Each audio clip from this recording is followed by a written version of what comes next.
Hey everybody, I'm Lynsi Eastburn. Welcome to my Hypnofertility channel.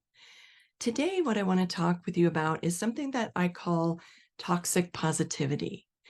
Toxic positivity comes about a lot when we're trying to create something, and particularly when it comes to fertility struggles. When you want to bring a baby into this world, when you are trying to get pregnant, you're going to hear so often, think positively, be positive. And that's wonderful advice. The thing about that advice, though, the issue with it is that as human beings, we can't think positively all the time. Okay. We have what's called a negativity bias to the brain. And this is something that, nature created for us to help to keep us alive. Okay. It's so important for our survival as a species to be able to avoid danger. So the brain is programmed to help find danger or protect us from danger before we may not even quite be aware that it's there. So for example, if you see a stick, okay, and you think that it's a snake, you're going to be more cautious about approaching it. If you see a snake and you're out there gathering some firewood, you want a stick, and you just grab at it, then, because you think it's a stick, then you can get hurt, you can get killed. Okay. And so it's much more conducive to the survival of the species if we think that that snake is a stick. And so then we're more cautious. So this spills over into contemporary life. Okay. We're not so concerned about these things at this point. You're not worried about a tiger chasing you, trying to kill you, trying to eat you. Things are different now, but actually our systems have not caught up yet. Our nervous systems have not evolved to the level that we have. So oftentimes we kick back into that survival mode, even though it's not helpful. Okay. When we're in fight or flight, and everyone knows what fight or flight is, I've never said to anyone, do you know what fight or flight is? And have them say no. Oh, yeah, I've heard of it. So fight or flight, that is when we are mobilizing our energies so that we can run, so that we can fight, so that we can basically survive. When we're in fight or flight, all the energy is diverted from systems of the body that are considered unimportant, that are not important to us for escaping, for surviving. And that's going to be systems like the digestive system, like the reproductive system. Once we're done with fight or flight, we should then go into a state that is called rest and digest, or feed and breed. And interestingly, a lot of people are not familiar with that state. They may be aware that we can, flip into fight or flight, but not so much aware of the counter process, or I've even heard it called the antidote. When we are in rest and digest, or feed and breed, okay, we're not stressed out. We're calm. We're, things are obviously going well enough that we're not scared and that we're not trying to run or fight for our lives. That's a good time to get pregnant. That's a good time, to sit around the fire and hang out, to have something to eat. Unfortunately, in modern life, we spend a lot of time in the fight or flight state. And like I said, that is not helpful to us at all. What used to be, an issue with a tiger or some type of threat, we would deal with it and then it would be over. I often, talk about this, for example, with a cat. Okay. And you can see this, there's a cat sitting in the garden, just having a lovely day. And all of a sudden, a ferocious dog is coming after this cat. Well, the cat is under threat and it's jumping up and its hackles are raised and it's maybe meowing, yowling, spitting, claws out, and it immediately runs for, if it can, it's going to run up a tree or under a fence or somewhere that it can get where it's going to be safe. If it has to fight, then of course it's set up to fight as well. It's putting itself in fighting stance, if you will. But let's say this cat gets up into a tree. Okay, the cat is sitting up in the tree. The danger is below. The cat is safe, still maybe scared, still maybe unsettled. But after a little while, the dog gets bored and off he goes. The dog leaves, goes back to wherever he came from, and things settle down. And the cat begins to relax and maybe eventually comes down. It may sit up in the tree for a while or it may come down, but ultimately the cat is calm, relaxed, begins to groom itself, begins to lick its fur. The problem with us as humans is we tend to not lick our fur. Instead, we're going to climb the tree and we're going to call everybody we know and we're going to tell them what happened. Oh my gosh, I'm stuck in a tree. A dog chased me and this is terrible. And, we're going to relive it, basically. Now, let's say we don't have our cell phone and we're up in the tree. So when we eventually do get down, we're going to go home. We're going to tell our family members about it. We're going to text our friends. We might post it on social media. Oh my gosh, my life was threatened. This dog chased me. I had to run. I had to hide. I had to climb a tree. And we're going to go over and over and over it. The subconscious mind can't tell the difference between reality, which I have to always say in air quotes, and imagination. And so every time we go over something like that in our minds, the body responds. Okay, the body is a robot. It basically responds to what we feed it through the mind. Okay. So when we think that we need to be positive all the time and we're trying to be positive all the time, we are fighting against nature. Now, we don't want to be negative. It takes a little more work to be more positive. Some people are a little better at it than others, but we can learn to do it and we can become better at it the more we do it. Okay. However, what doesn't help is beating yourself up because you think that you weren't positive. Okay. Or that you think that you had a negative thought. One negative thought is not going to destroy everything that you've worked for. It's not going to destroy everything that you are trying to create. One negative thought is not going to absolutely destroy an entire IVF cycle from start to finish. And that's really important to remember. We get invested in things. You're invested in having a baby. You're invested in your egg retrieval or your embryo transfer or in conceiving naturally, your cycle, all of those kinds of things. You're invested in that. And so if you start to think that you have to be positive all the time and you have a negative thought, that can be very detrimental to you. So this, I see this in the self-help world a lot. And when you're trying to get pregnant, you're often seeing a lot of people or reading a lot of books or looking on the internet. And I hear a lot about things like the law of attraction, for example, that what you think about is what you draw to you. And that is true to an extent. However, that is not something that's going to happen instantaneously, okay? That's actually a process. It's an ongoing process. It's never completed, okay? We're a work in progress. We're never done, so to speak. We're always learning, growing, at least ideally, that's what we're doing within our world, within our lives. So just because you had a negative thought doesn't mean that you're going to bring all sorts of negativity down on yourself. And it's important if you're not feeling good, if you're feeling negative, frustrated, angry, upset, whatever that is, it's important to allow yourself to feel those emotions, because if you don't, you just end up stuffing them down.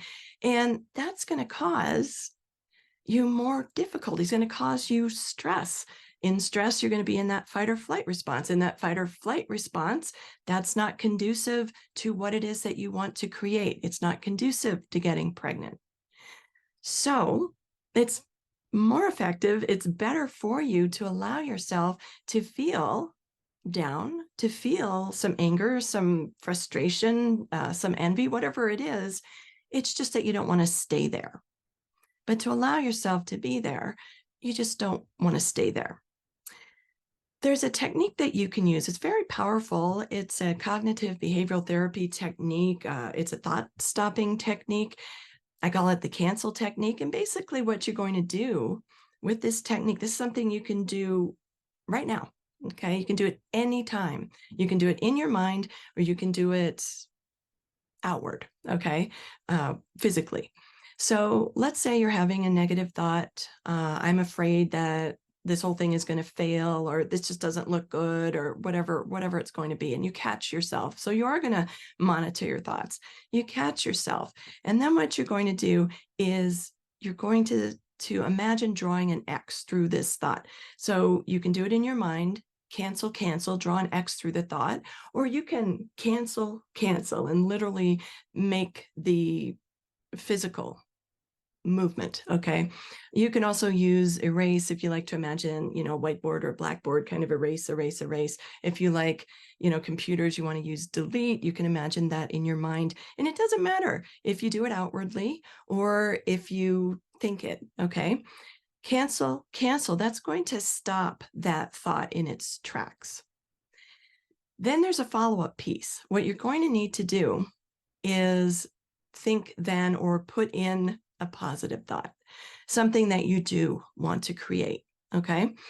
My baby's coming to me in just the right time and in just the right way. That's my sort of go-to one. Okay. It really does cover the bases. We don't have to be specific. Oh, you can be, my egg retrieval yields beautiful, viable eggs. You can use that if you want to. But actually, sometimes something more general is even that much more effective. It bypasses your conscious mind, and your subconscious mind knows everything that needs to happen. And so just kind of absorbs that, just embraces it. Okay. So my baby's coming to me in just the right time, in just the right way, something along the lines of that. I'm looking good. I'm feeling good. I'm strong and healthy. Anything that you like. There's all sorts of positive affirmations, whatever works for you, or positive thoughts. And so then that's what you're going to do. You're going to replace that negative thought. And the more that you do that, the more natural that's going to be for you. Okay, we think so many thoughts, something like 60,000 thoughts every day, and just a few of them really are any different. And so many of them, we're in a rut. They're on a loop. We're thinking the same thing all the time. We don't even notice. And so you start to pay attention to your thoughts, and you realize, now, if you've gotten yourself upset because you had a negative thought, then you definitely know that you had a negative thought. So that's the time when you recognize that. Cancel. Everything is exact and correct. Everything is unfolding beautifully. I'm giving you sort of some general ones also because the specifics of everyone's fertility journey is a little bit different, but something along the lines of, my fertility is rich and abundant. I'm in harmony with my body. I'm in harmony with my baby. Anything like that, you're going to use that's positive to replace the negative. Okay. Affirmations, and let me just touch on this, but affirmations we hear about, and they're very positive, and we're saying positive things like the suggestions I just gave you. But if we just run an affirmation, just, in a monotone, my baby's coming to me in just the right time and in just the right way. Well, that does not impact the subconscious mind, because the language of the subconscious mind is imagination and it is emotion. Okay. If we're just saying those words, we're really not feeling it. We're really not experiencing it in our minds. We're not seeing or somehow interpreting this in our mind. So my baby's coming to me in just the right time and in just the right way. That is going to have a powerful effect on the subconscious mind. And any of your affirmations, any of your intentions, you want to do those with some energy, with some emphasis on, that's a place to put positivity. Okay. And to just continue on that way. Okay. You don't want to, sometimes people don't believe their affirmations, or they're frustrated, or it's been taking a long time. And so then they're just kind of doing it. It's just become rote. They're just doing their affirmations because they feel like they should, because if they don't, something, they're not covering the bases or something like that. But that doesn't help at all. Okay. So just thinking in your mind, everything's exact and correct, or my baby's coming in just the right time and in just the right way. My fertility is rich and abundant. I receive my baby with open arms, whatever you like. And just give that a little emphasis in your mind, okay? A little bit of color, a little bit of light, a little bit of enthusiasm. That's what's going to be important. Now, it is going to be better to be saying those things than, something that's totally opposite.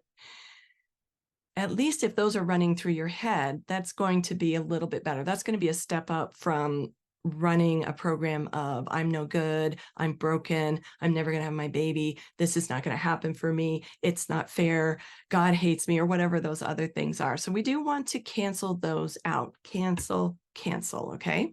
And then replace with something that you desire, something that you want to create. And again, with affirmations, in the self-help industry, there's a lot of affirmations and there's a lot of techniques, and people are told so often, you've got to be positive, you've got to think positive. If you're not positive, this is not going to happen for you. And again, positivity is awesome. Definitely be positive, but a negative thought or a negative emotion or feeling down for an hour, for a day, for whatever you need, just take that and process it. You can even talk to that emotion, thank you for being here. Sadness. We are sad. I am sad. You and sadness are sad. We're sad. And you can process it that way and just be present with it, okay? And then move forward from there.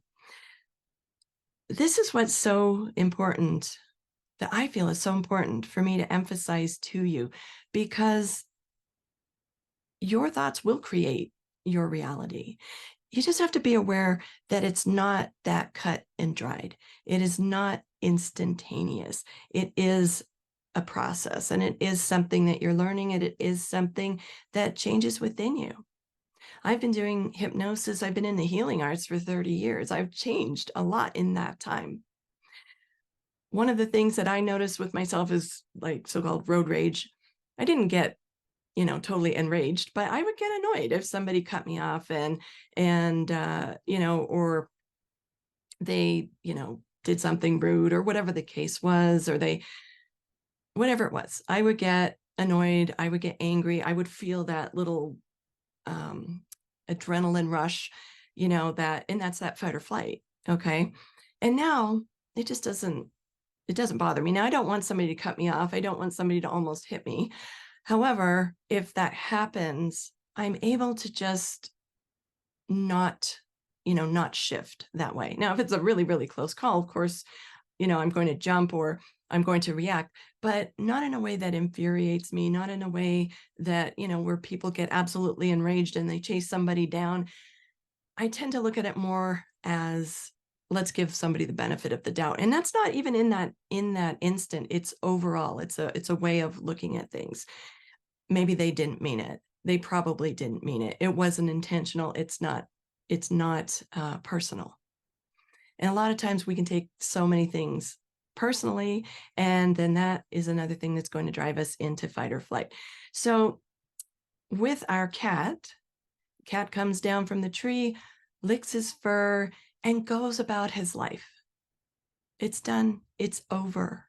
It's over until the next time the cat runs into a dog or a fox or whatever it's going to be, and kicks into fight or flight, takes care of the situation, back to rest and digest, feed and breed, licking the fur.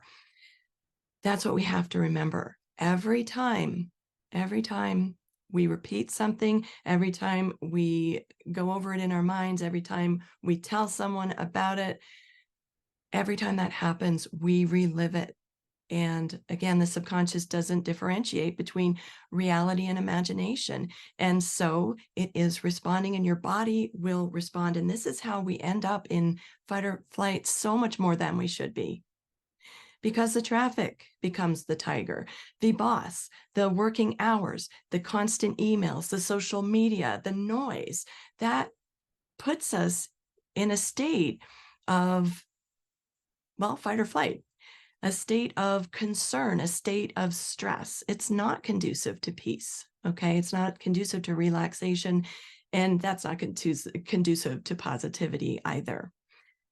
And this is why I think it's so important. I've mentioned toxic positivity on interviews that I've done. I've talked about it a lot. It really is an issue for me, knowing what I know about the subconscious mind, knowing what I know about the brain, knowing what I know about how all of this affects us, affects our nervous system, and so forth. So I did mention the body being a robot. And let's talk a little bit about the body as a robot. We think something, and then we respond. And this is where I'm saying the subconscious, the body doesn't recognize the so-called reality and imagination.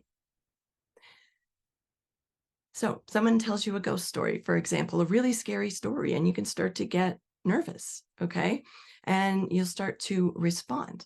Meanwhile, there's no guy with a hook. There's no ghost. There's no anything like that going on. You're hearing a story, but you're responding as though it's real, because that's the language of the subconscious mind. Oftentimes I'll say something like, for my clients, okay, imagine that right behind me, there's a blackboard.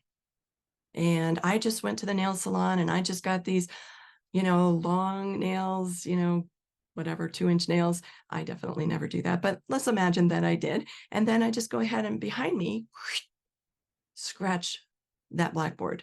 And you'll immediately cringe. People will cringe, or they'll even know as soon as I say there's a blackboard behind me and I went to the nail salon, you're cringing, okay? Because you know what's going to happen. That's the body responding to a thought. People with spiders, people that don't like spiders, I don't like spiders. And every time I give this example, I'm, okay. Somebody who doesn't like spiders, especially you hear about a spider, somebody talks about a spider, they start to describe the spider. Oh, you know how spiders are, then they're really, really fast and they kind of jump and people are, responding. Again, no spider, a reaction to the thought about the spider. That's what's affecting us, okay? This is the body responding as a robot. When we're afraid, it doesn't matter what causes it. So being afraid of a particular procedure, let's say, being afraid that the IVF is not going to work, being afraid of birth, and honestly, birthing and issues with birth can affect you way before you ever conceive. These types of things are things that can get lodged in the subconscious mind and that need to be overcome in order for a person to get pregnant. But that's going to be a whole other episode that we'll talk about. Okay, so think about food prompts. You're not even hungry. Then somebody starts talking about this great pizza that they had, and all of a sudden your stomach starts to grumble. These are things that, again, you're hearing about, you're thinking about, that are not present, and then your body is responding. We often use an example. I often use this, and you'll see this, quite a bit, especially in the hypnosis world. And it's a little exercise. In fact, you can do it with me right now. Just imagine yourself, go ahead and close your eyes and imagine that you are in a kitchen, and it can be any kitchen you like, but just take a moment, imagine this kitchen. Maybe it's your own, maybe it's grandma's kitchen. Maybe it's one you saw in one of those magazines that you'd like to have. And just be in that kitchen now and just notice what you notice. What are the cupboards like? Where's the fridge and stove? Maybe there's something cooking on the stove. What do you notice? What lets you know that you're here in this kitchen? And now go ahead and find the refrigerator. Open up the refrigerator and find inside a lemon. A nice, juicy, plump lemon. And just grab that lemon, close the fridge door, go over to the counter, and slice that lemon in half. And as you do, you might notice the little droplets of lemon juice. You might smell that citrusy, lemony smell. And just notice that. And then go ahead and take a big bite of the lemon. Okay, and now go ahead and open your eyes. Now, you may have thought when I began that exercise that as soon as you heard about the lemon, you may have thought that's what's going to happen, and that's fine. But that actually wasn't the purpose of the exercise. However, usually when we hear a lemon, we get that puckery sensation, and especially the more you're involved with that, you're imagining cutting the lemon, but ultimately there's no lemon. Okay. Now, you may not have grimaced, you may not have puckered, you may love lemons. Okay. You may have been excited to take a bite of that lemon, and that's great too. There's still no lemon, but take a moment and check in. Where did you find that lemon in the fridge? Was it in the crisper drawer? Was it hidden behind the lettuce? Was it on the top shelf? Was the refrigerator full? Was it empty and there was just a lemon? When you went over to the counter, did you get a cutting board? Did you cut directly onto the counter? Where'd you get the knife from? Was it in a block? Was it in a drawer? What way did you cut your lemon? Did you cut it in half? Did you cut it lengthwise? How did you know what kitchen you were in? How did you know it was your kitchen?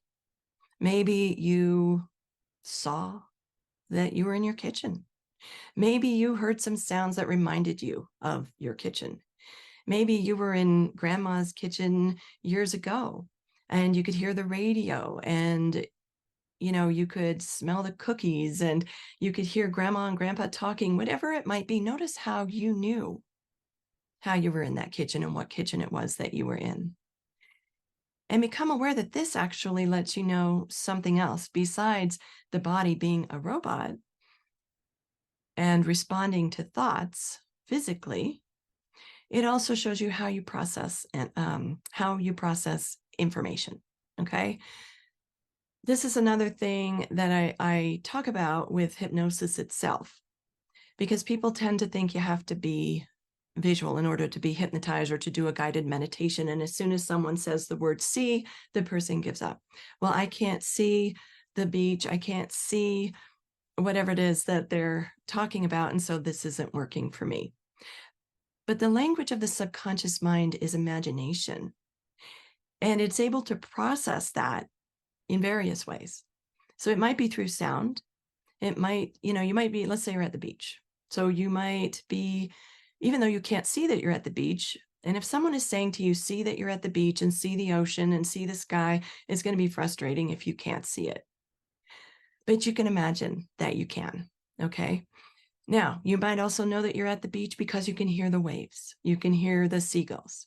You might know that you're at the beach because you can smell the salt water. You might know that, you're at the beach because you can feel the water. Maybe you're in the water, or maybe you feel the sand between your toes and the water, the waves just kind of splashing over your feet. So you may process information from an auditory standpoint, visual, and kinesthetic, basically meaning you feel. You also may just kind of know that you're there. You may hear a running dialogue in your head. Well, I'm at the beach and I'm seeing the waves and I'm hearing the seagulls and I'm, feeling the sand between my toes. So all of these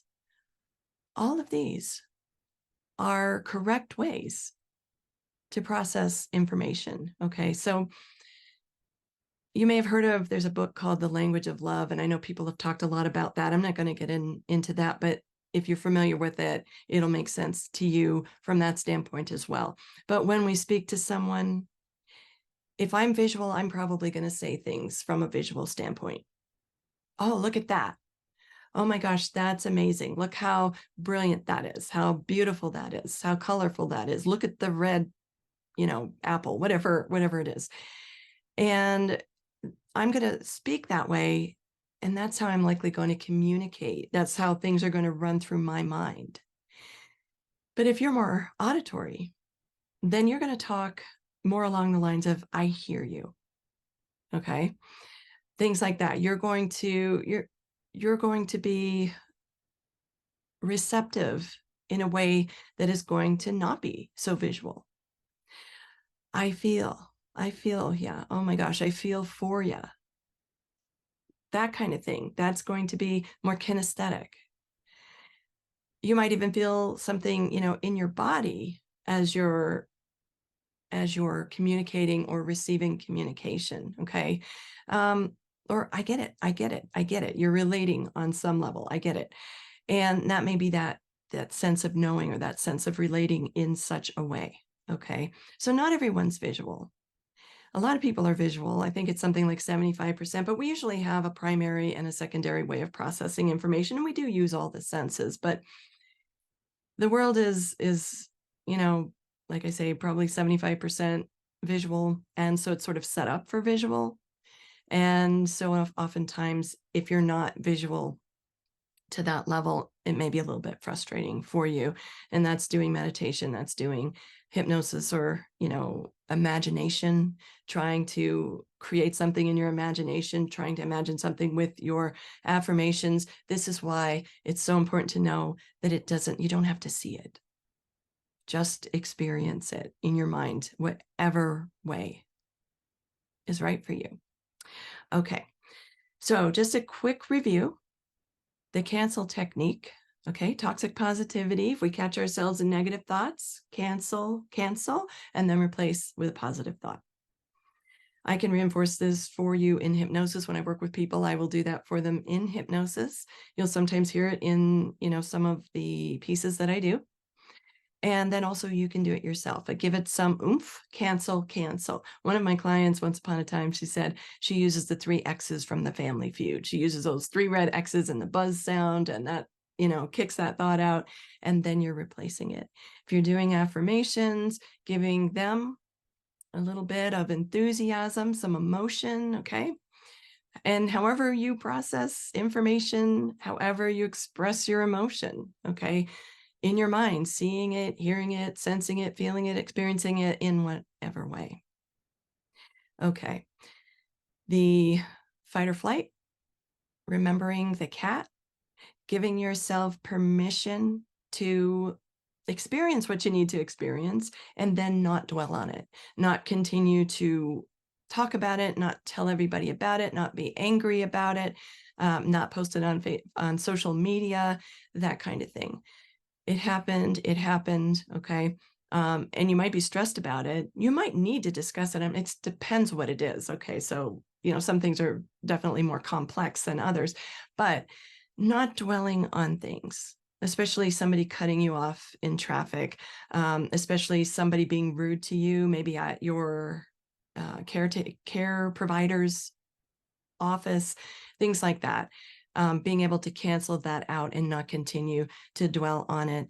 Giving yourself permission to experience your emotions. So not holding yourself to almost impossible standards of having to think positively all the time. Canceling negative thoughts when we hear them, replacing with positive. Also, though, allowing yourself to process where you might be if you're sad, angry, and so forth. And then knowing that you can come back from that. Okay, that's what that's about. And